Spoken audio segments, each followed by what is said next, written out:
Well, hey Crosskart fans, let's talk about frame design or chassis design, or more specifically, the VF1 Crosskart frame.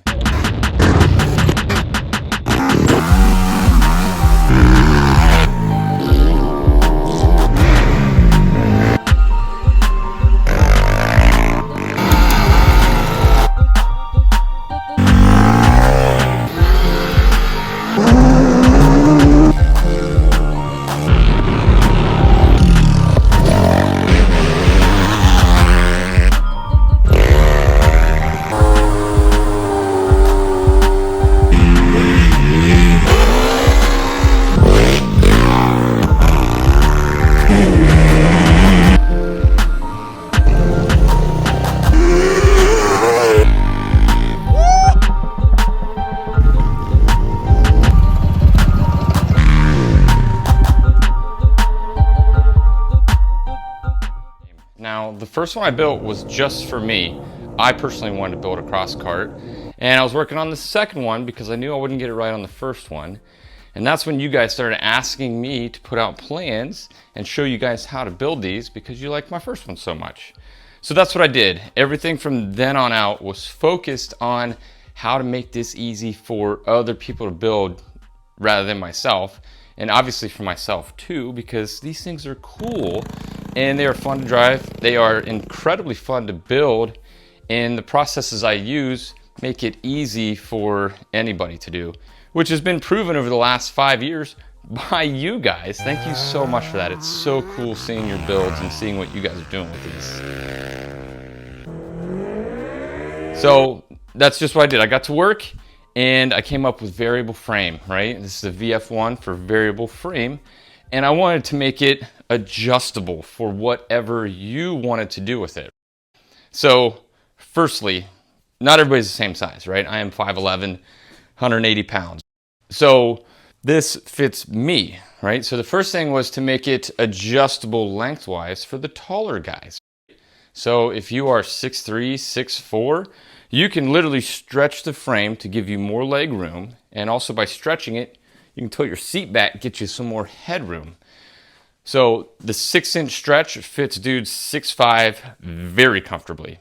The 3-inch stretch fits mostly everybody as well, and the standard size fits me, guys a little bit taller than me, and guys smaller than me, obviously. So that was step one. Make the frame stretchable, make it fit everybody, okay? Number two was make an engine compartment that could fit any engine.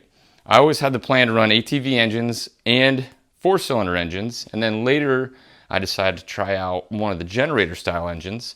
So this engine compartment is variable in the fact that it can hold any engine.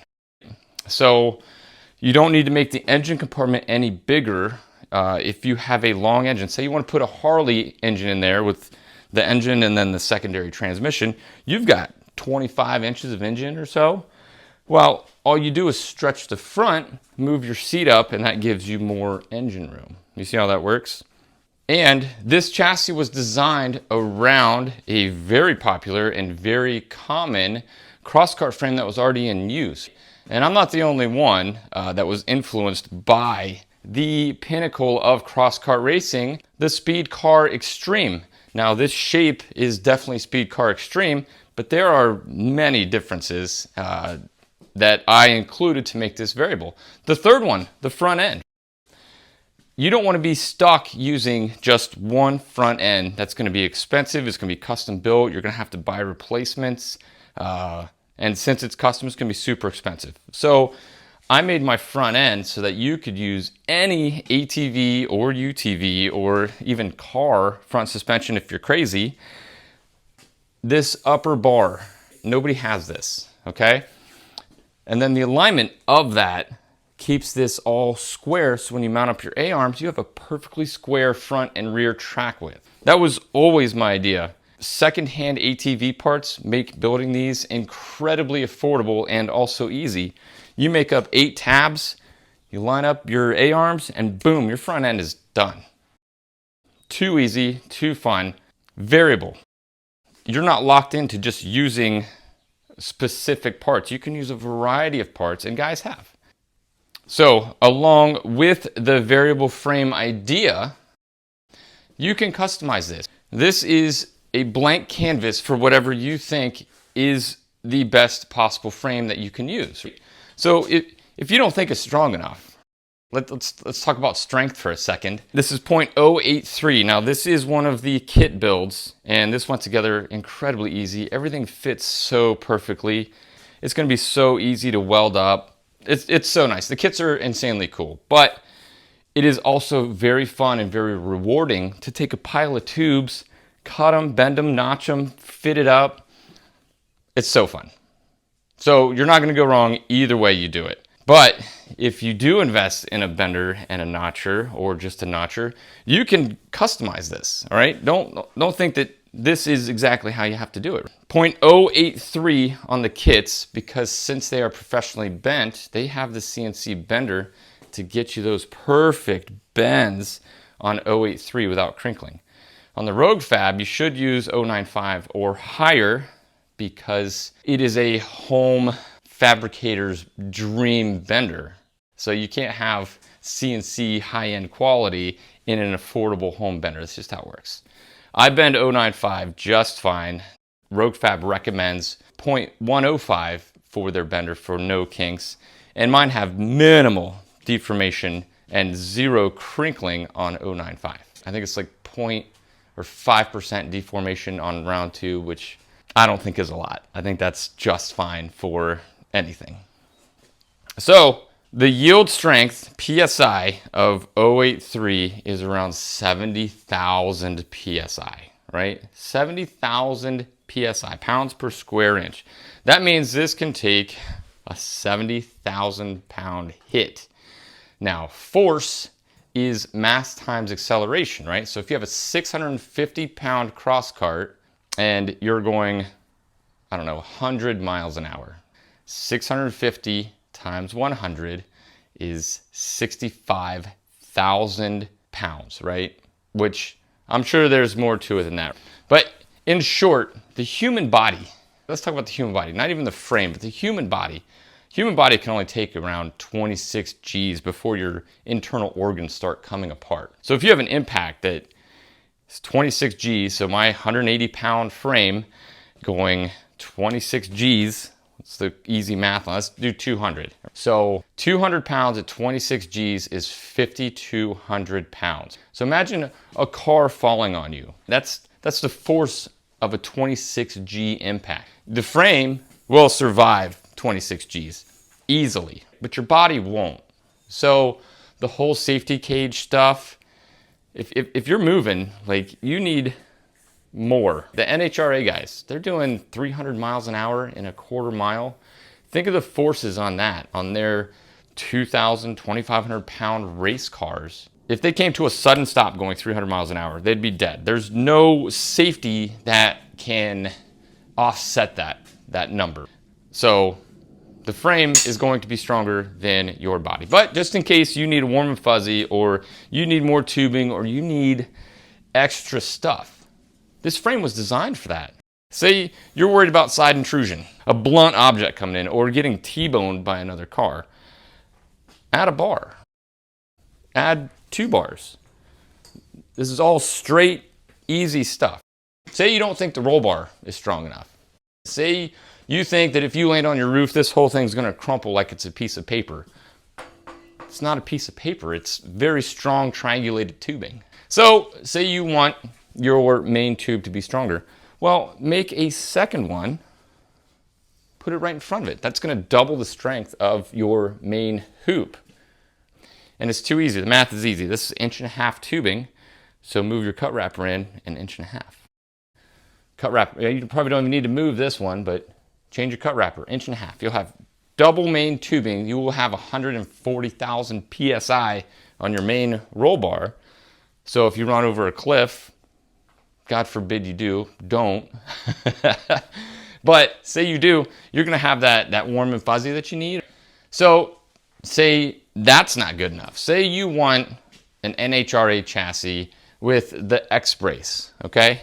So I have it so the main seat sits right under this roll bar, because that's your safe zone.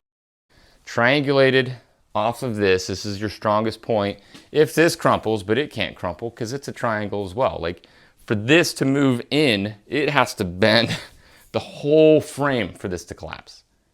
You see how that works? Like this can't come inverted without pushing out on all of this, the main roll bar, the whole front end. Like it's not going to, basically. So say you want the X-brace. Say you need this to be a tank. Say you're planning on driving off a cliff. Who knows?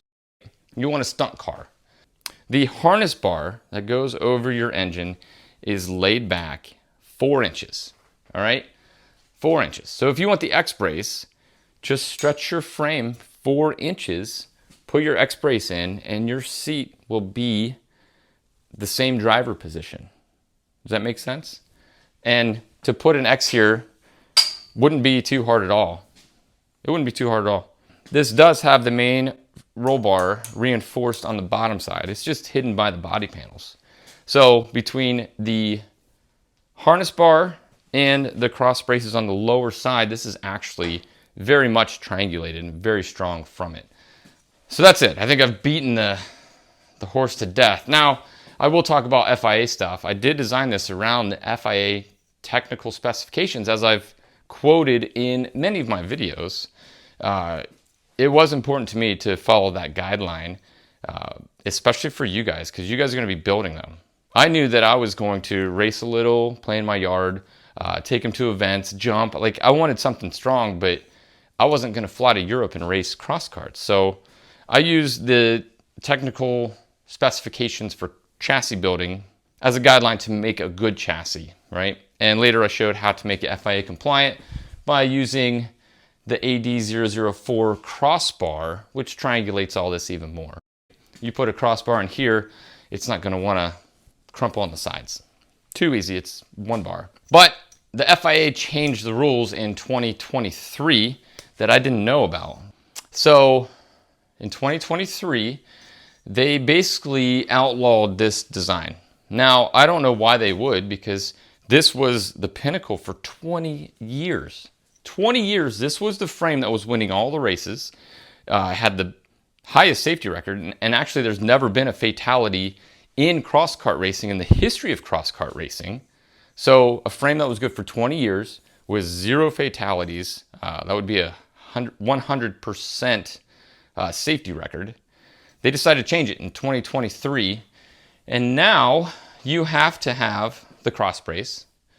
You have to have your main roof bars run all the way to the floor. So instead of having joints, you have to have one constant bar coming all the way to the floor.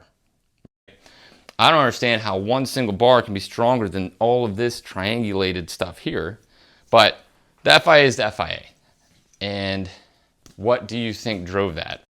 You have a frame that's proven for 20 years with a 100% safety record, but you decide to outlaw that style. Do you think that's driven by safety, or do you think that's driven by money? You got to ask yourself that. And also with that rule change, they outlawed all home builds. So if you want to get into cross kart racing through the FIA, you have to buy a manufactured cross kart. So, I mean, take it for what you will. You are totally allowed to your own opinions. I'm allowed to my opinions. And I know that what we've done here as a community with all the builds and all the guys getting to work and making these things, we have something going on. We don't need the FIA. We have a chassis that was proven for over 20 years of racing. We don't need to split everybody up. So if I came out with a new FIA frame that complied to the new FIA guidelines of 2023, that would take the thousands of VF1 builders and leave them not being able to participate. I'm not okay with that. And if I designed a new one that was FIA compliant, we couldn't race it anyway because it's a home built. So we need to ignore the FIA. We need to start our own thing, which we've already done. We've already started a huge cross kart movement, not only in the United States, but all over the world. So FIA can have their cross kart racing, and we can have our cross kart racing. And actually, we could call it something else. What do you guys want to call this besides a cross kart, right? Let's make a new name. Let's make it ours. Back to the chassis. So lots of guys have built their frames however they wanted to. They built ones with big tires, tons of suspension travels. They built them slammed on the ground with cool little small tires for that zippy acceleration. You can build this however you want. It is a VF frame, variable frame, so that you can build it however you want. We're not all picturing the same thing. Our ideas of perfect isn't all the same. So this was designed to give you freedom for however you think a perfect single seat caged car should look like. And speaking of caged cars, there's shifter carts out there that do, what, 120 miles an hour with no frame whatsoever. I don't know, just my perspective of things, right? You're on a shifter cart with a two-stroke 250 engine on it, and you're running through gears going 100 miles an hour on an asphalt track, and you're just wearing a helmet and a leather suit with no protection. Yeah, this is fine. This is great. This is plenty strong. But if you don't, add whatever you want. On mine, I actually add a bar right here to here, and it wasn't necessarily for strength. It was for adding a panel here to hide the end plate of the dash. That's why I did it. I'm not gonna lie to you. So the front end, just looking at that, this is a sleeved and butt welded joint. This whole front tube is 0.120, so it's thick. It's a hefty boy. Half of that was to make sleeving it easy because 1.25 inch outside diameter tubing sleeves into 0.120 very tightly, very nicely, making this the strongest part of this frame. So right here is a 1/2 inch thick tubing. This is the strongest part of this frame, and this is also one of the longest runs on the exterior. So that is where I put it to make this stronger. A sleeved and butt welded joint is not weaker than 0.083 tubing. I hope that you can see that. Plus, it makes this whole front end cool and easy to build, and it fits in the jig nicely. So yeah, don't worry about that. So then came the Driveline. Now, I originally designed this, and the original thought in my head for 20 years was to use a Polaris Outlaw 500 rear carrier. Now, this is absolutely beautiful. Look at how neat and compact that is. Look at how it fits in there perfectly. Look at the pivot point near the center. So I did this with the Summers Brothers plus 4-inch Razor front axles, which took a lot of time to figure out all the splines and how to rebuild them. And the boots that go on here, the bearings in here, the rebuild of the rear end is pretty complex, messy, and semi-difficult. The plunge you have in here, you only have about 1/4 inch to 1/2 inch of plunge, which makes it kind of difficult to align your rear end for a ton of suspension travel, for anything basically.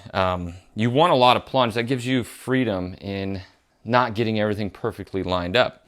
So I use this on 2 of my carts, and it works well, and it's still working, but they are kind of due for a rebuild, and I think I'm going to switch it to my Homebrew.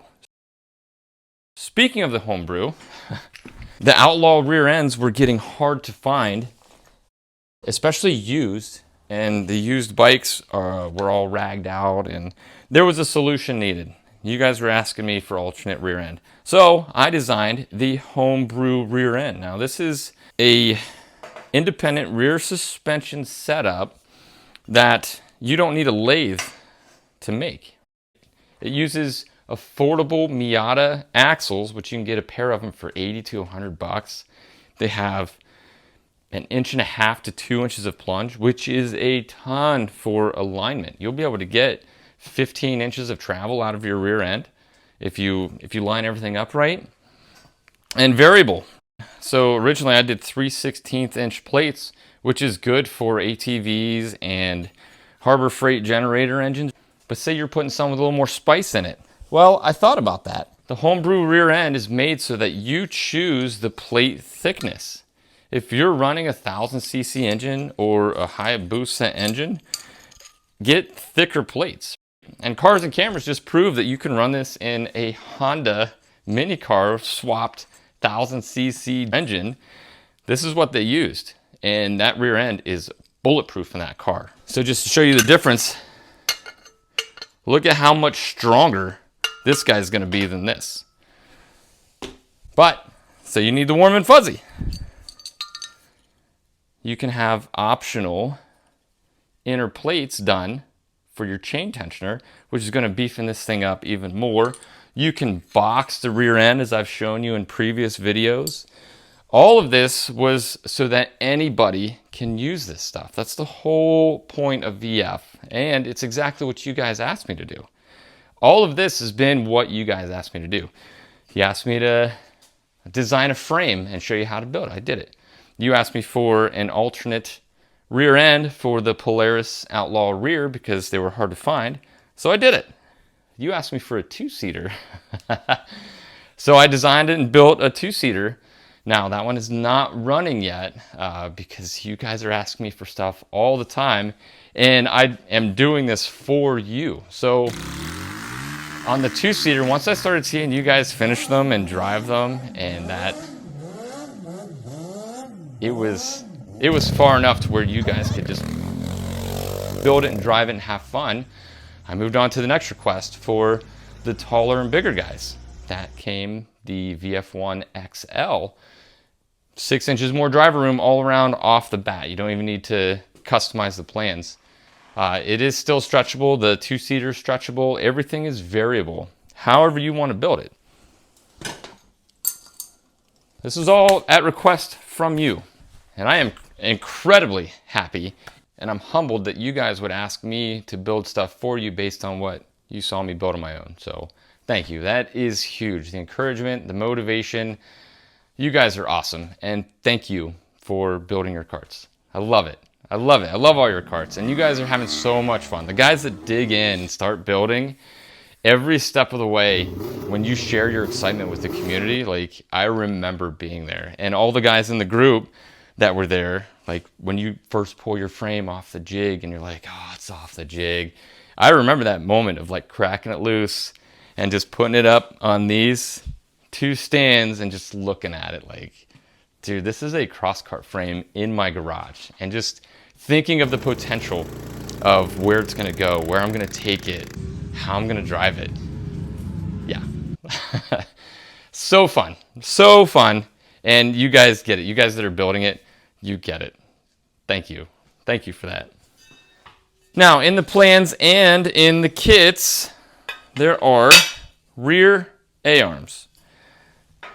Now, there were no ATV arms that specifically fit the VF1 or any frame for that matter. That is a very complex geometry for the rear to get your driveline, your A-arms, your hubs, and everything lined up. So I had to design rear A-arms, and these are in the kit and they're in the plans, so it makes it super easy to get your rear end going quickly and easily. Now this matches the Polaris rear end or the Miata axles. The guys building the kits know how easy it is with your rear A-arms, the Miata axles, and the homebrew kit. It goes together so easily. And these being just perfectly done makes it fun.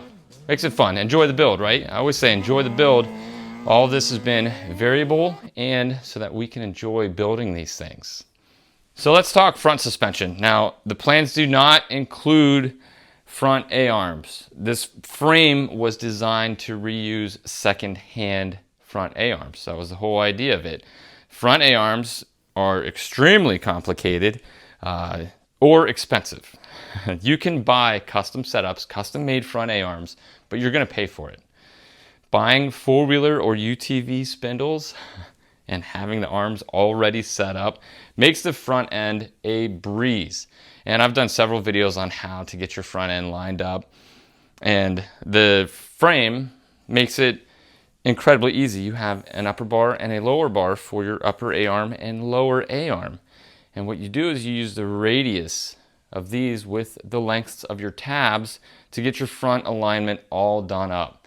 Now you can use aftermarket ATV A-arms that are adjustable for camber, which will make it easier, but you're going to spend extra for that. You can get a set of used ATV A-arms for nearly nothing. And I flip the spindles, or I don't flip the spindles. You can run the tie rod on the front side or the back side.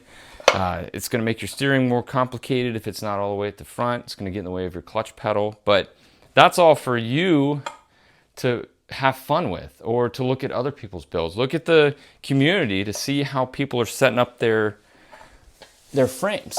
I grabbed 2 right side A-arms. Let me get some left side A-arms. So I do not make it a secret that the Polaris Outlaw 525 is my favorite setup for front A-arms. You can see the tie rod is running on the back side. Well, if you flip them and swap sides, your geometry for your steering arm goes to the front and stays good enough for articulation. Now, this will mess with your accurate a little bit, but I haven't really seen a downside to it. Even after building one with the tie rods on the back side, it doesn't handle any differently than the ones I flipped. So the reason I like the 525 Outlaw so much, 2 piston calipers. The brakes are awesome. The rotor is a little bigger, and these are rebuildable, and the parts are inexpensive, and they just last a long time, and they're great. Now, the guys that want to use UTV stuff, cast iron spindles, big beefy arms, and super wide. Now this is for what are razors? 1,200 pounds, 1,400 pounds, with up to 4 passengers in it. This is designed for serious weight. These VF1s are not serious weight. They are less than half the weight of a loaded Razor 1000, which is what these are off of. Sure, the brakes are big, the brakes are good, but you got to think of unsprung weight. This is a lot of weight out here. And you're going to feel all the bumps. It's not going to be as smooth. This is going to be hammering into the ground and throwing 30, 35 pounds plus the wheel up and down. That's going to make your ride very, very jarring compared to having a lightweight ATV setup out here. And I can tell you guys, I've been running ATV arms on everything for 5 years. And the only failures I've had are the ball joints and the bearings. But I am pulling them from old ragged out bikes and not rebuilding them until they need it. So when I blow a ball joint or I blow a bearing, I just put a new ball joint in, or I put new bearings in the hub, and I'm good to go. It's beautiful, and it's just ATV parts. You get online, you get a bearing for 10 bucks, run it in there, and you're good for another 5 years. I love it. There's also guys making their own front A-arms, which I think is super cool. There's guys making custom spindles, having Send Cut Send and building them, which I think is super, super cool. I love all that stuff. But I am a KISS guy. Keep it super simple, right? Super simple to me is getting secondhand set off of eBay, making 8 tabs, putting it on there, aligning it, done, right? That's just me. Total respect for all the fabricators out there and doing their own thing. They look absolutely cool, and it's perfect for them, and that's what I'm saying. Good for all skill levels. I actually tried to make my own A-arms when I was making my first one. It did not go well.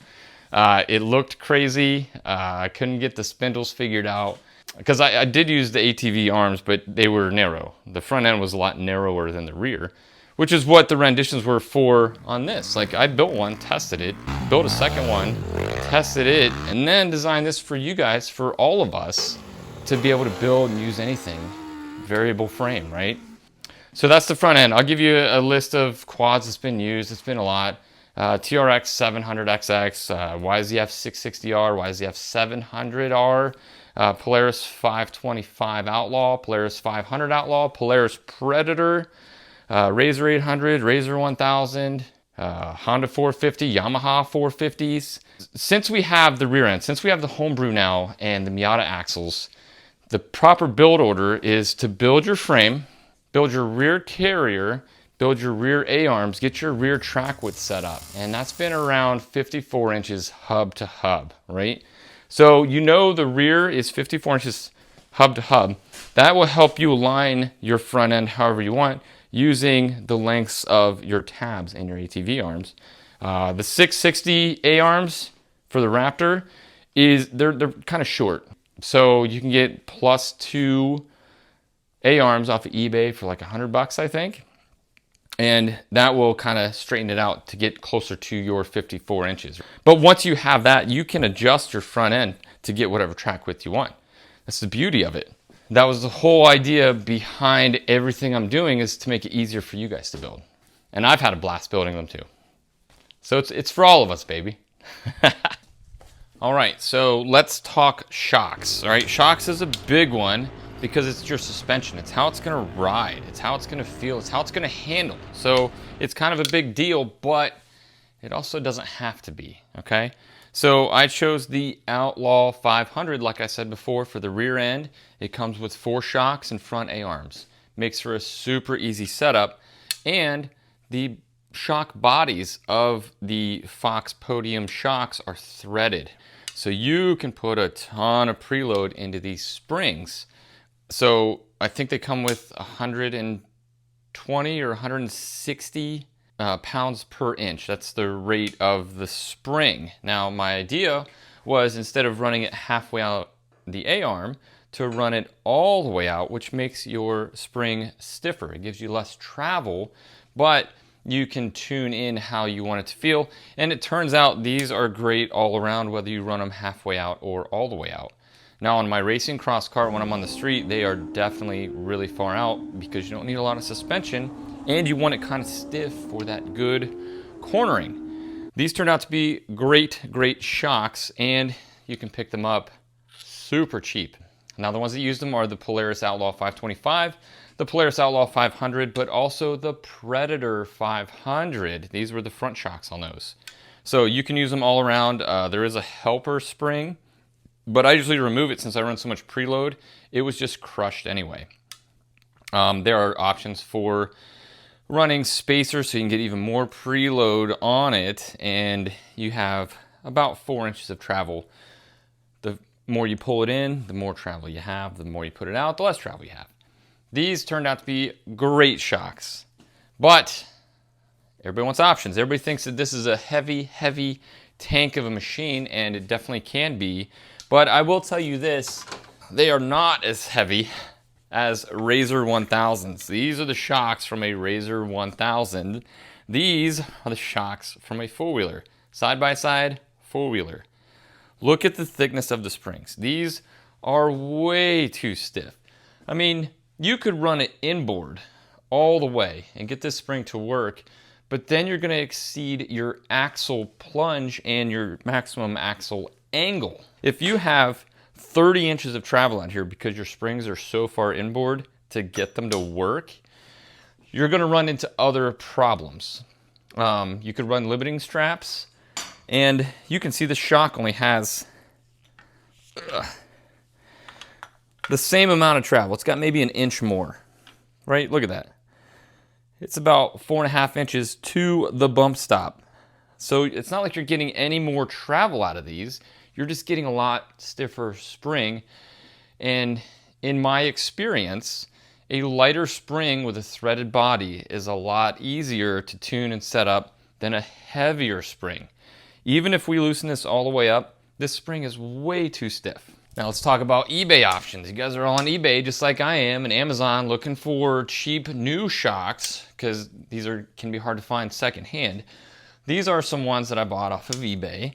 I checked the spring rates and they couldn't give me a solid answer on the spring rate, but you can see how thick they are. And you can see that it looks like it's got a ton of travel, but these turn out to be crazy stiff. Now the reason for that is that they're using cheap metal for the springs themselves. Fox or Polaris or any other big name company is going to use the correct steel for the spring. This company is going to use the cheapest stuff they can find, and usually it's harder and not so springy. These turned out to be way too stiff. Now let's talk pit bike springs, go-kart springs, right? These are tiny. Look at how tiny those are. So you could get these to work, and it looks like they have decent travel on them. Looks like they have 3 inches of travel. The spring is smaller, so it's going to be squishier. Once you're on your preload, you're only going to have like 2 inches of up travel. So these might be good for like a street application, but I wouldn't recommend them for dirt. But they are super affordable and they are new. These Fox podiums, man, they're the way to go. I did recently find a new option, also made by Fox. These are off of a Can-Am Commander 1000. They're all-wheel drive utility quad with a 1000cc engine on it. These shocks are awesome. And I bought a bunch of them before I showed you this because I love them a lot. The spring is just a little bit thicker, right? So it has a little bit more spring load. You can run them further inboard, get a ton of travel out of them without having to run limiting straps. Like, you can really tune these in for your setup. And look at the travel on them. Travel's about 4.5 inches in a smaller package. Still has the threaded shock body, so you can really tune in how you want your shocks to feel. These are awesome. And finally, there is a company on eBay called Diamond J Customs that are selling shocks, saying they're exclusively designed for the VF1 Crosskart. I've never talked to these guys, they're just doing it. But as long as guys are happy buying them and using them on their carts, I'm not going to complain. I want you guys to be able to build this stuff. I want you to have fun. It would have been nice if they reached out, but oh well. These are affordable shocks, and they are short, but they include a spacer, so these are kind of customizable. And I think they came up with this little joint so that they would match the Fox Podium 2.0s that I use. So once you put your little extension on, they are very comparable to the Fox Podiums. Now, they don't have 2 separate springs, but they do have a threaded shock body and are customizable. It's got a clicker at the bottom. It's got a clicker at the top. And I actually can't wait to try these.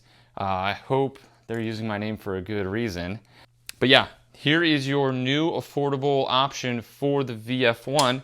As with all of the shocks I've shown you, you can move it in or out on the A-arm, plus use that threaded body to get it dialed in exactly how you want your suspension to be. Now, finally, keep in mind that the back end of these is going to be a little heavier than the front. It's pretty close. I think I measured it with driver in the seat at 53 rear, 47 front on the best one, and I think 42 rear, 58 rear, 42 front. So almost 50-50, and it's why these handle so good, because they're kind of locked in. But you will need to run a little more preload on the back, or run your back ones out a little further and your front ones inboard a little further. I will tell you that once you make suspension tabs, don't weld them in. Like, you can tack it in place, and you can kind of bounce on it in your garage with it just tacked. And if it feels pretty good to you and you think it's going to handle well, weld it up, give a test drive. If that test drive doesn't work, cut your tabs off, make some new ones. Play with it, adjust it. There are tons of formulas online for shocks. If you're the mathematical type, you can run through all that and get a good gauge for it. Or you can just do some testing. That's half the fun of building these, is doing what you think is like the best setup, going and testing it. And if it's not, tweaking it. If it is, boom, you nailed it. It's so fun. It is so doggone fun.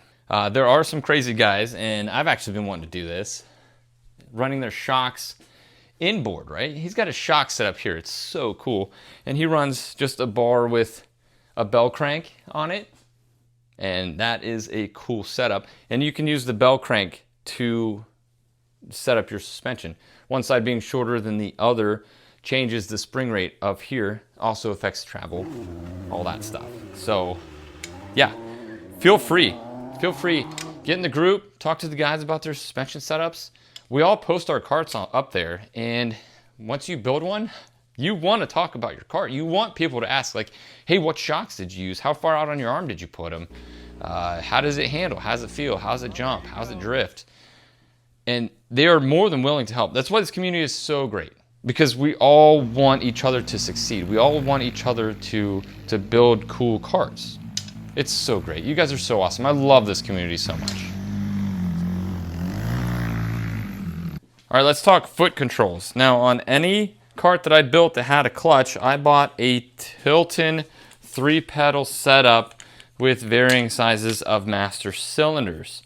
These were about $400 or less when I started, and I think now they're like $600, which sucks because these are really nice.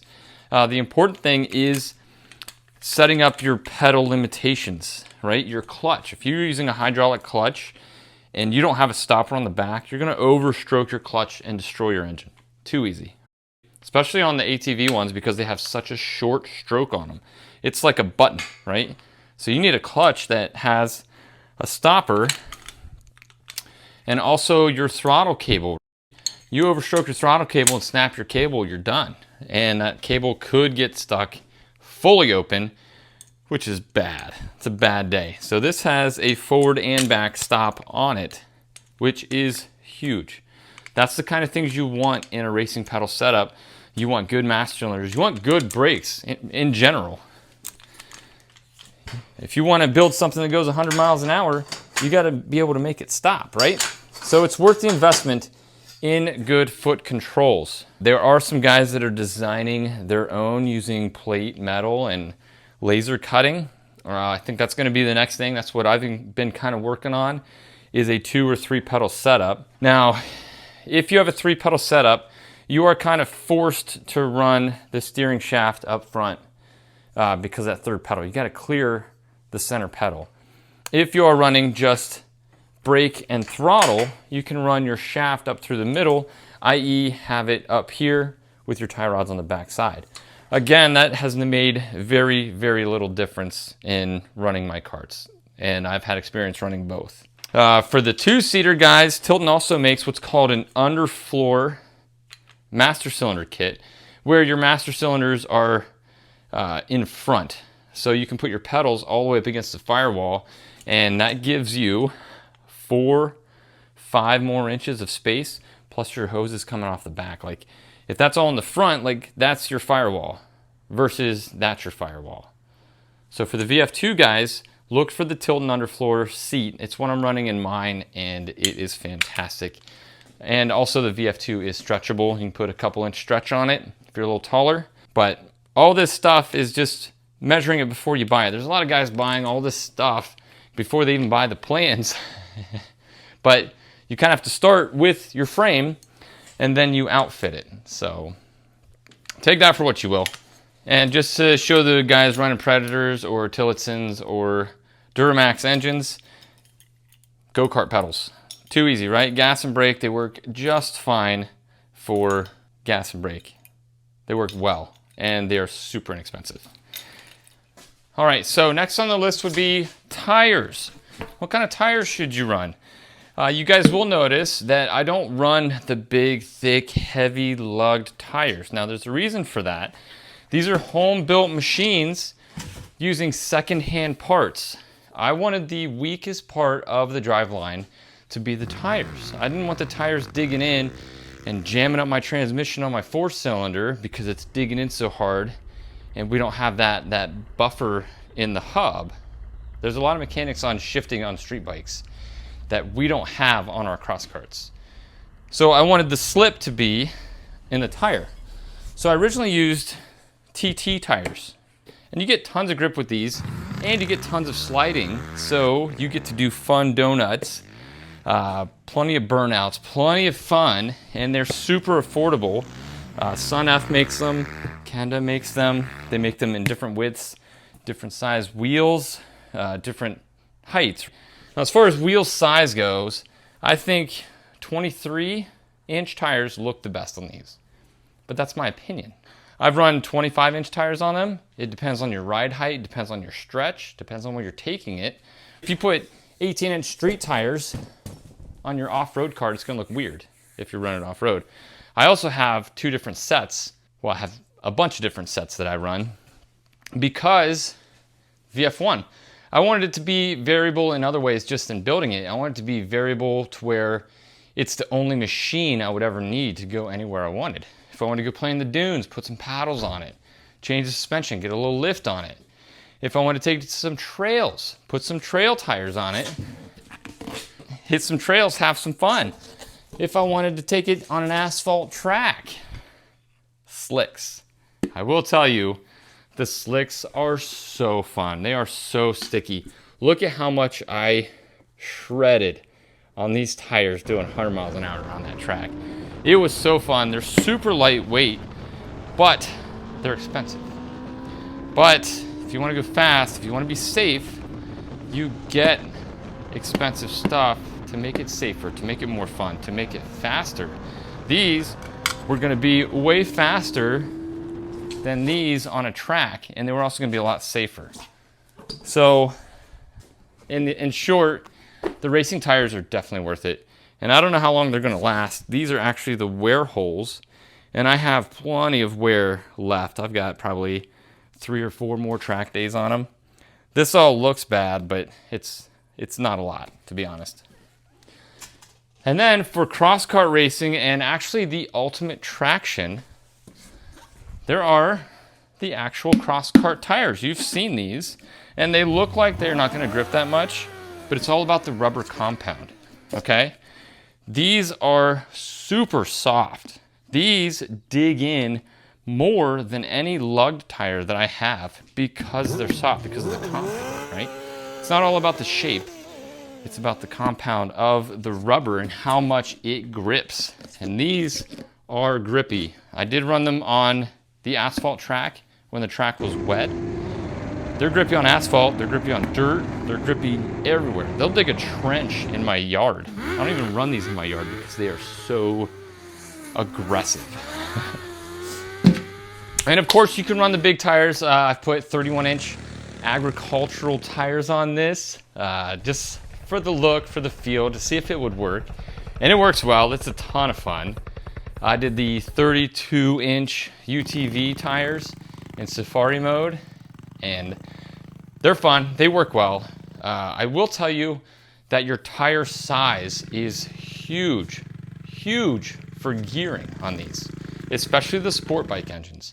Now ATVs have so much low-end grunt that they're more forgiving to different tire sizes without a gear change. Same with the Predator engines and the CVT. That CVT compensates for gearing to a degree. If you do a drastic change from 18-inch tires to 32-inch tires, yeah, have a set of sprockets and a chain on standby to swap it out if you're going to trails for the day. That's all easy to calculate. I use gearingcommander.com, where you can look up the bike. You can look up the gearing of that specific bike, 1st through 6th, and then you can input the tire size you want to run, and it will give you miles per hour and RPMs for any gear with that tire and gearing. It is huge. So if you think about it, you want to idle around 4 or 5 miles an hour, okay? Idle on a sport bike is between 800 and 1,000 RPM. So use that chart to get a good idle speed around 5. Most of those bikes will do 60 miles an hour in first gear. So that's not any fun on the dirt at all. You let off the clutch and it just bogs instantly. And it works its way until it gets to 3 grand, and then boom, you're gone. But that is forever to get into the rev range. Now, on my 4-cylinder R6 powered Crosskart, I take that to Busco, and for years, I just ran these Carlisles on it. 23-inch tires, and I would take it to the drag strip, and I'd go to have some fun. I'd drop the clutch and be like, bah! No. Didn't want any part of it. So this past year, I brought my Crosskart tires because I was going to go to an event the following week, an actual Crosskart race, so I was going to bring my Crosskart tires. So I put those on at Busco, and not only did they do well in the mud, in the dirt, on the sand, But on the drag strip, this 18-inch diameter made that sucker hook up and launch and go. It was so fun. I was smoking Can-Am 1000 turbos like they were nothing. It was crazy. I didn't get any video of it because I wanted to have fun. I should have videoed it because it was so cool. And if any of you guys have any videos, please send it to me so that I can get it up on the channel and you can see it. It was nuts. So I would be at the starting line. I'd rev it to around $4 or $5 grand. And when the arms came down, drop the clutch and it would run straight to 12 grand. But I was launched. So it's spinning the tires for the first 100 feet. And then once it grabbed and the RPMs went up, I grabbed second and it was just gone. Sick. So I did do the math on it, the gearing commander. With 18-inch tires and with my current gearing setup, I think I'm running a 1454 on the R6, somewhere in that range. It's a bigger rear sprocket. The top speed's only 96, so it doesn't hit triple digits, but man, it is fast. I was probably hitting 70, 80 on that drag strip.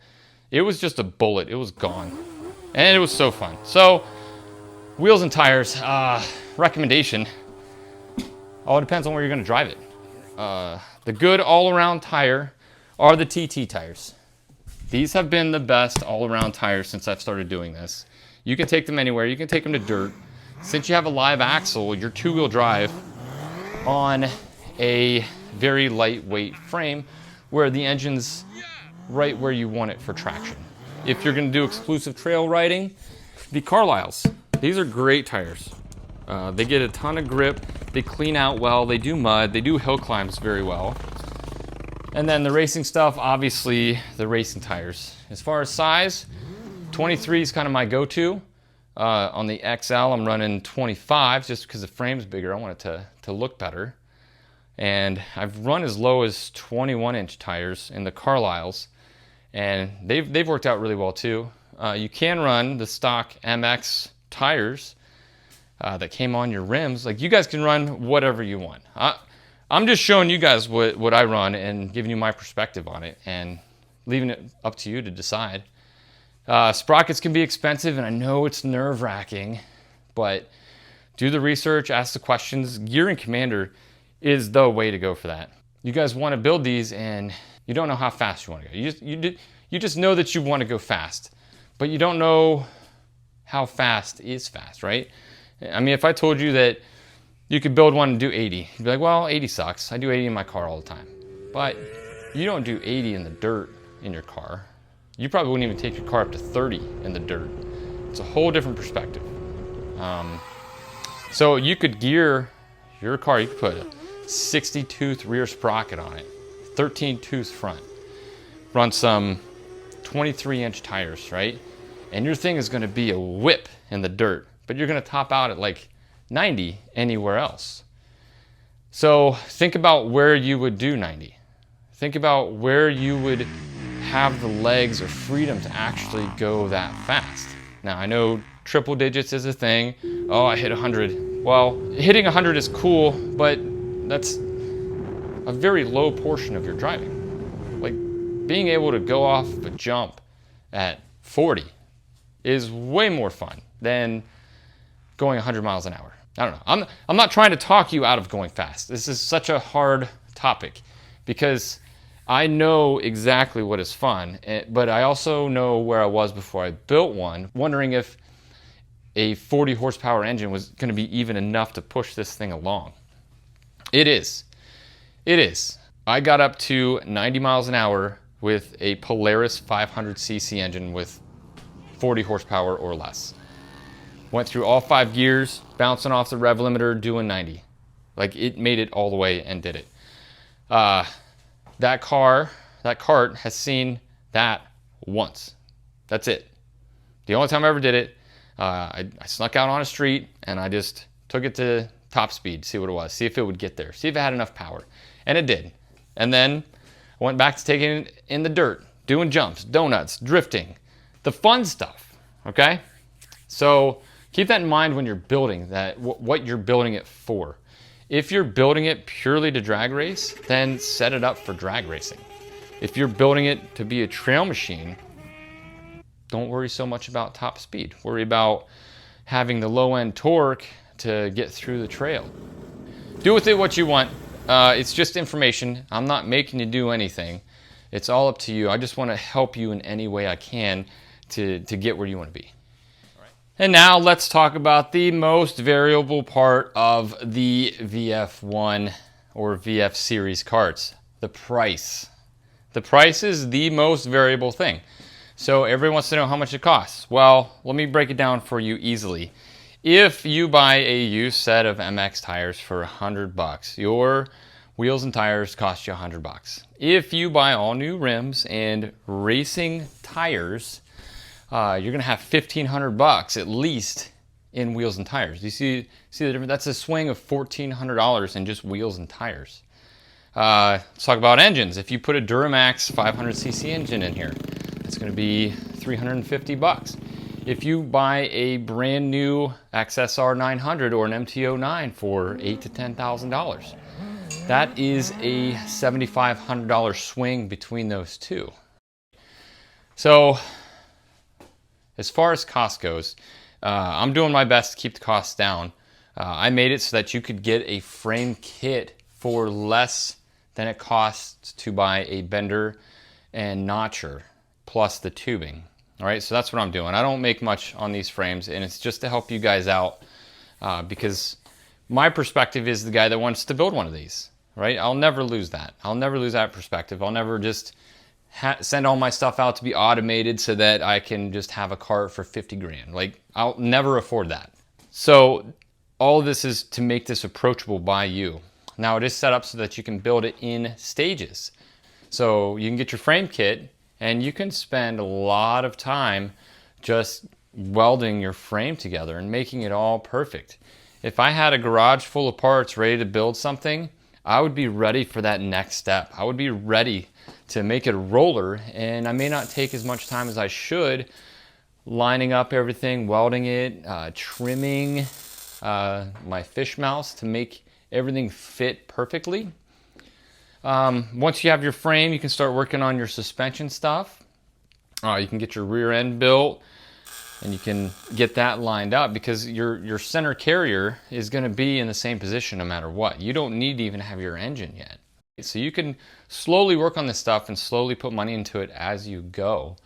I know the mentality of needing everything before you start, but you don't need to because this is so well spelled out and so well scripted. I'm talking about donor bikes. So what we got here is a 6-inch stretch kit with a Raptor 700 engine in it. Fuel injected, 700 cc's, plenty of aftermarket support, and it just fits so nicely in there. It's so tidy.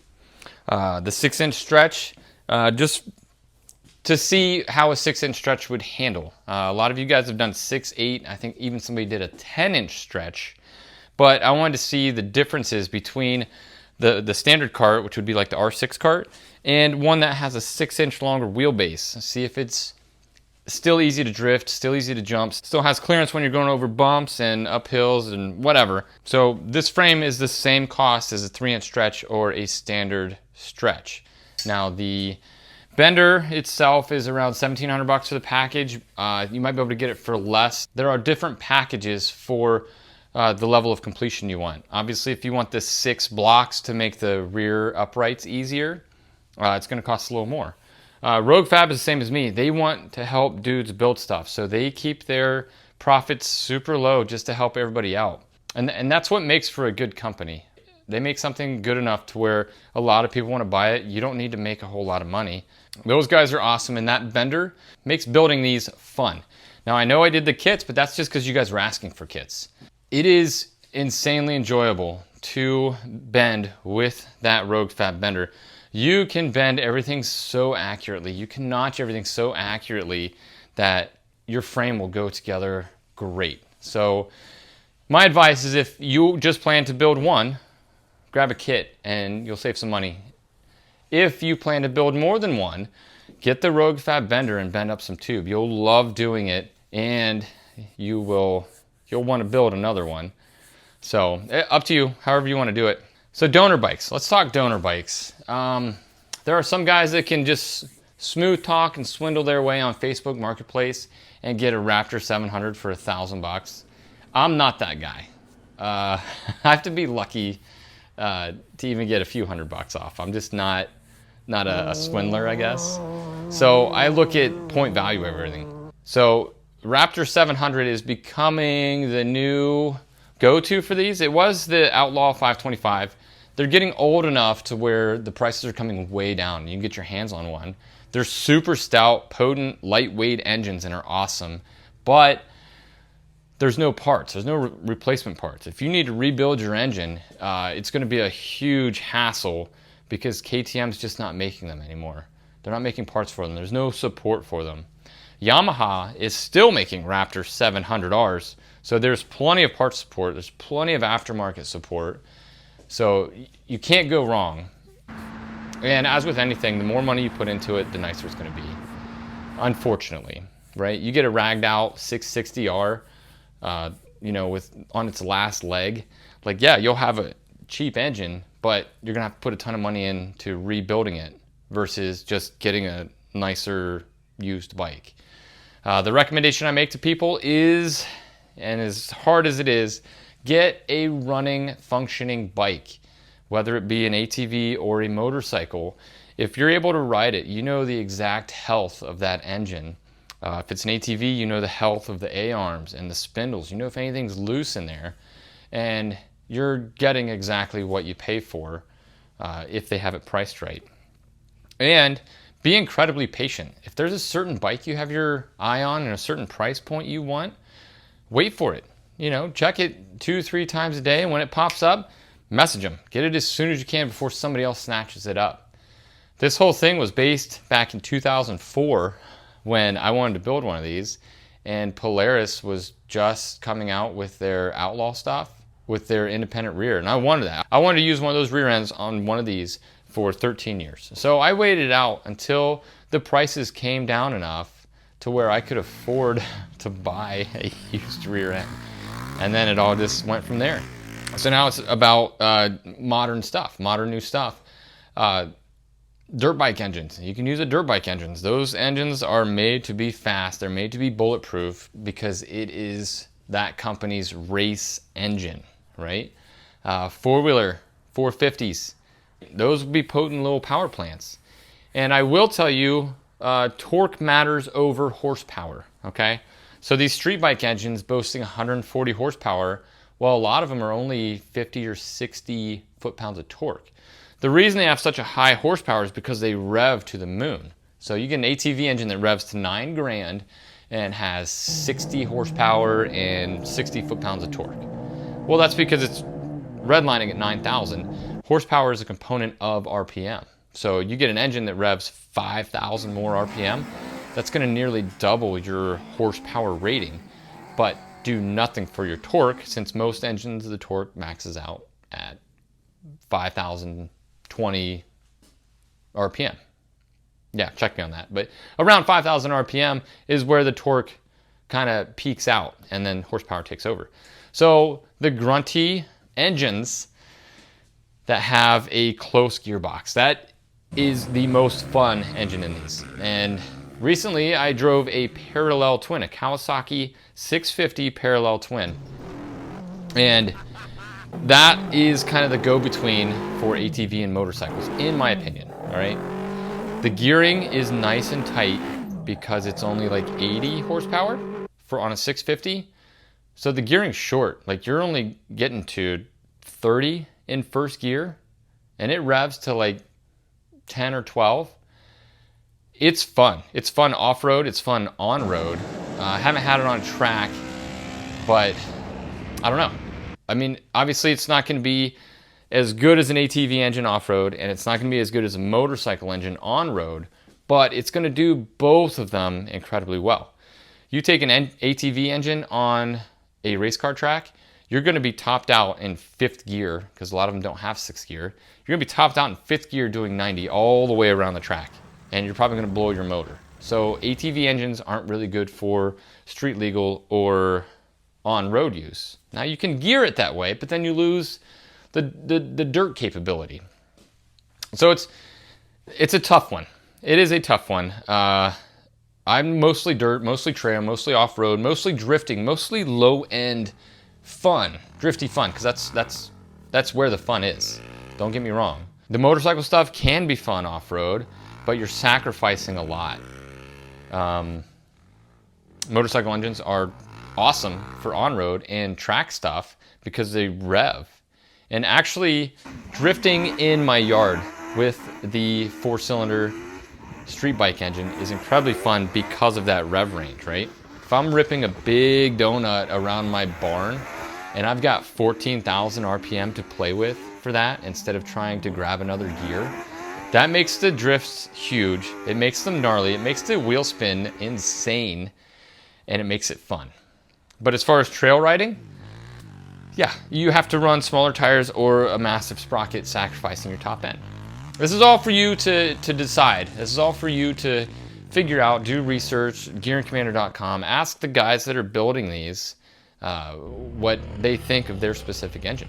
This community is awesome, and I'm pretty sure nearly every person that's built one of these has leaned on the community in one way or another, including myself. A lot of you guys are building these better than I am, and I'm actually proud of that. I'm not threatened at all. I think it's really cool that something I'm doing can be made better by you guys.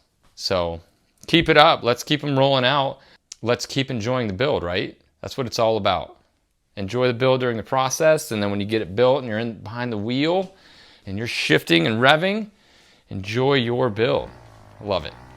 So let's talk about competitive cross-kart racing, okay? Now, they've been racing these for years in Europe under the FIA Crosskart regulations. Now, as I said earlier, the FIA has outlawed all home-built crosskarts. There is currently a crosskart league in the United States, but it is being run as a sponsored race by Speed Car, who has their Speed Car Extremes and also their Speed Car Wonders, i.e. no home builds. So unless you have 30 grand to buy a crosscart plus an extra 10 to 20 grand for travel, repairs, maintenance, you're not getting into racing. And if you have that kind of money, you're not looking at building your own crosscart.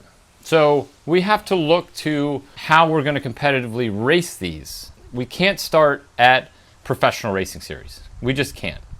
We're not organized. We don't have any standards. And we don't know how much money everybody wants to put into this. I know personally I don't want to put more than, $10,000 into racing, which means racing tires.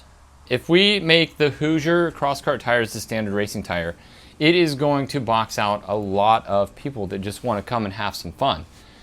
Speaking of fun, we have to decide whether it's going to be competitive or fun. If we try to force everybody in this little box, like you have to use an MT-09 engine, you have to run Hoosier tires, you have to have this, and this, and make it all the same car, it would be extremely competitive. It would also be pretty expensive, and not everyone would get to participate. So there is somebody lobbying to create a racing series for these karts, okay? And I talked to him, and I told him I'd help him in any way I can. I'm gonna go to all the events if I can. I'm gonna bring probably 4 karts to each event to see how each of them do. I'll bring the budget kart with the Predator Duramax engine.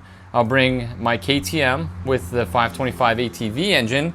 I'll bring my 100 horsepower 4-cylinder cross kart, and I will bring the 650 parallel twin to see what lap times look like. I'll bring different sets of tires, but if we're going to see racing happen, we need to just open it up to everybody. And everybody that comes needs to have the expectation of having fun and not necessarily winning, okay? I hope that makes sense, and I'm not trying to upset anybody with this at all. This is all just wanting this to move forward. You guys ask me all the time about competitive racing.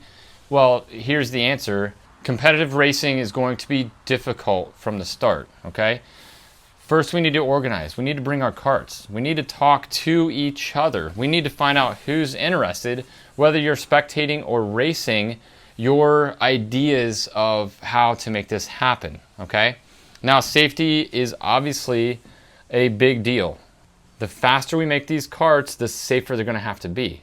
If we all raced Predator engines and just went out for a good time, had some jumps, a little bit of drifting, nice, tight, small track, it's going to be extremely competitive. It's going to be crazy fun, but you're not going to need as much of the safety equipment for something that goes 50 or 60 as you do something that is capable of going 120.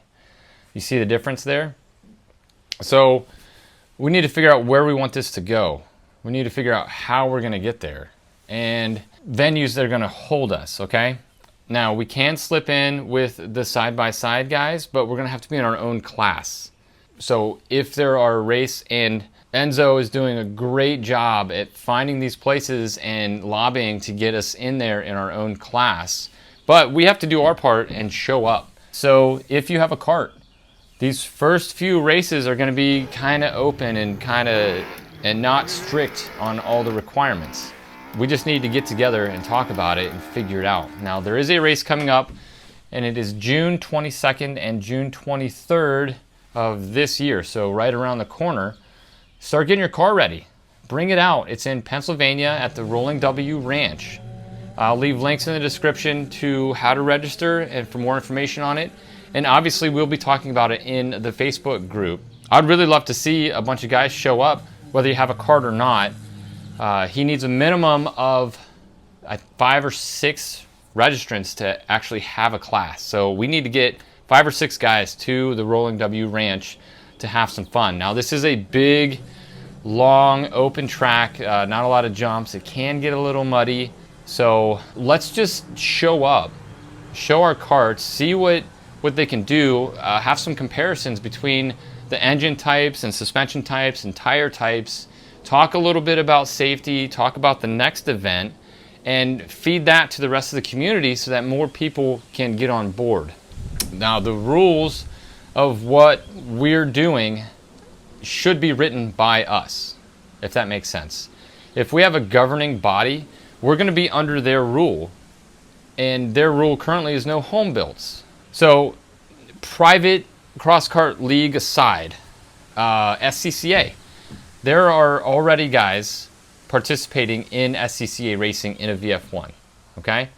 There is someone racing Pikes Peak this year, not in a VF1, but an extremely similar frame that is not FIA compliant, and they're racing Pikes Peak this year. How huge is that for all of us? I'm super excited about it. I can't wait to see what it does. These guys have been working on this car for 4 or 5 years, and it is awesome. Everything they're doing engine, they're doing suspension, their frame is stellar. Obviously, it looks a lot like mine. But, I mean, we need those kinds of stepping stones to get into real racing and real community events such as that. So let's get out there and do it. Colorado Hill Climb Association. Newbold just won a race in a VF1 in Colorado Hill Climb. It's huge. So he was the only one racing a VF1, and I hear next year there's going to be 4 or 5 VF1s running. So there are places to race your kart depending on where you're located. Now, this is in Colorado, so I'm a little too far away to participate in some hill climbs, although I would love to do it. There are obviously private places where you can go and just run your kart. I was just down at Busco Beach and had a blast hanging out with everybody and letting people drive the karts. There is Durham Town down in Georgia. They actually have some tracks. So there are places to go and have fun, and as of June 22nd and 23rd, there's going to be an opportunity to race your kart if you want. Now, I'm going to go, and if I lose every race, but get to just drive my kart on a track, that'll be a total win for me. But I'm just that kind of guy. Like, I don't need to win. I'm more after the experience versus the bragging rights. And I know there's a lot of people out there that aren't going to show up unless they think they can win, which is fine. I'll let you win. I don't care. Having your car on a track, having something you built in your garage from nothing, and taking it on a racetrack, no matter what kind, is one of the coolest moments you'll ever have. So I get a lot of guys asking about racing, or the past 5 years, I've had a lot of guys asking about racing, and I would respond with, if there was a race this weekend, would you be able to attend? And the answer was no, I don't have a cart. So we need the carts before we can race and organize. So get your carts built, get to work, get in your garage, get it done. Come out to Rolling W with your cart or without your cart, and come check it out, and we'll talk about where we're going with this. There is one thing for sure, this is going up. This is on the rise. This whole community, this whole facet of off-road racing, off-road fun, off-road freedom, off-road anything, or even on-road, is going up. This community is growing. You guys are a part of it, and it is so good to have you. It's so good to be a part of it. Thank you so much.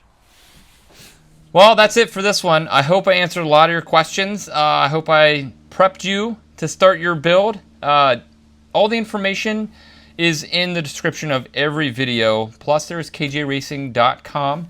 Plus there's the Facebook group. Now the Facebook group is for plan holders only, but that was at the request of the members themselves. The Facebook build group is incredibly productive. It's incredibly supportive. You don't get any of the negativity that you see in some of the other groups. We're all coming together. We're all building cool things together, and it is fantastic for it. So, I mean, no offense not letting you in if you don't have the plans, but once you have the plans and you're in the group, you will completely understand why it is that way. So there is no offense intended by making it a private plan holder only group. It is just to make this more productive. I hope everyone's builds are going great. I hope this video helped you out. And until next time, enjoy the build.